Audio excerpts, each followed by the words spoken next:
Well, you may have heard about sex trafficking stings being done by local law enforcement all across Portland. Investigators have conducted more than 100 similar stings in the past few years, one even leading to a local politician being cited. But are these stings what they seem, and how do sex workers feel about them? That's the topic of this week's Willamette Week cover story. And joining us to talk about the article is Aaron Mesh. Aaron, thanks so much for joining us. My pleasure. Good to be here. So looking into these stings, what stood out to you?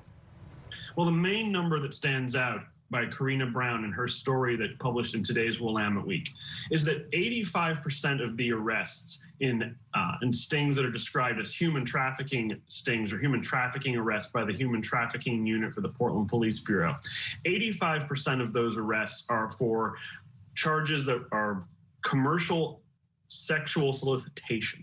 Now, what that means is that the person is charged with nothing more than attempting to purchase a sexual act from someone else who is a consenting adult.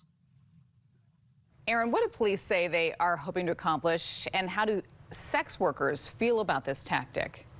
So the reason why police say it's important to continue these stings that mostly target people who are seeking to purchase sex from consenting adults is that they say it drives down the market for people who are being trafficked, people who are being exploited, people who are not able to consent. That could be people under the age of 18. That could be people who are essentially in some kind of servitude or slavery.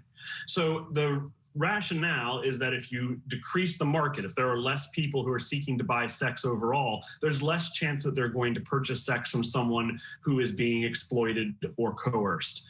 Sex workers who we've spoken to in this story don't buy that logic at all. They reject that argument. They say that, in fact, what it's doing is creating a more dangerous marketplace because the clients that they used to have are so afraid of the police that they leaving them with clients who have not been vetted at all.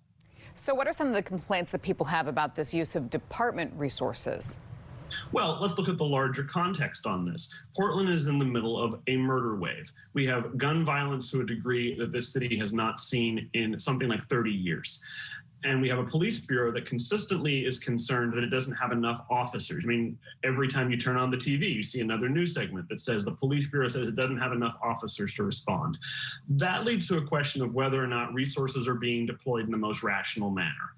If, in fact, most of these busts are for solicitation beefs, that would raise the question of whether or not it's a better use of police resources to go after murders or to go after people who are buying sex from consenting adults. Anything else you find surprising while looking into these stings?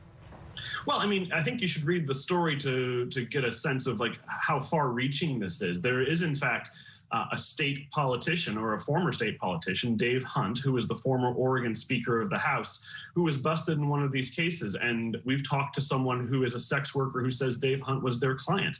And I think that realizing the degree to which sex work is a part of the Portland fabric is eye-opening. Aaron Mesh, we appreciate it. Thank you so much. Thank you. Well, you can get the latest edition of Willamette Week on newsstands now at wweek.com as well.